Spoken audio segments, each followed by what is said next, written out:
খেলরত্নে ০ বছর সাফল্যের মাঝে যোগ্য খুঁজে পেল না ক্রীড়া মন্ত্রক। চলতি বছরের মেজর ধ্যানচাঁদ খেলরত্ন পুরস্কার পাচ্ছেন না কোনো ক্রীড়াবিদ। প্রাথমিকভাবে মহিলা ক্রিকেটার হরমনপ্রীত কৌর, স্মৃতি মান্দানা ও হকি তারকা হার্দিক সিং এর নাম আলোচনায় থাকলেও শেষ পর্যন্ত কাউকেই যোগ্য মনে করেনি গগন নারাঙের নেতৃত্বাধীন নির্বাচন কমিটি। স্বাভাবিকভাবে প্রশ্ন উঠেছে, এত বড় দেশে কি সত্যিই খেলরত্ন পাওয়ার মতো কেউ নেই, নাকি মূল্যায়ন প্রক্রিয়াতেই সমস্যা?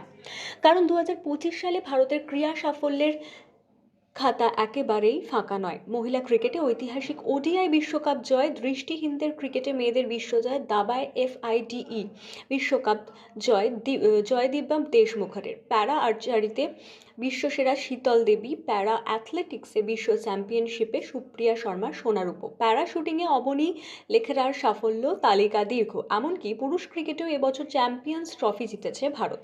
হকি দলও ধারাবাহিকভাবে ভালো পারফর্ম করেছে। তবু জানা যাচ্ছে, জ্যোতি সুরেখা ভেন্নাম, হরমনপ্রীত, স্মৃতি ও হার্দিক সিং এর নাম নিয়ে দীর্ঘ আলোচনা হলেও কাউকে চূড়ান্ত করেনি কমিটি।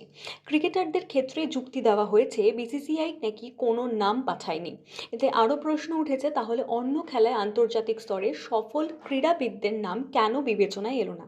উল্লেখযোগ্যভাবে ১৯৯১ সালে খেলরত্ন চালু হওয়ার পর মাত্র দুবার ২০০৮ এবং ২০১৪-তে এই সম্মান দেওয়া হয়নি। এবার ফের সেই ০ বছরের পুনরাবৃত্তি হতে চলেছে।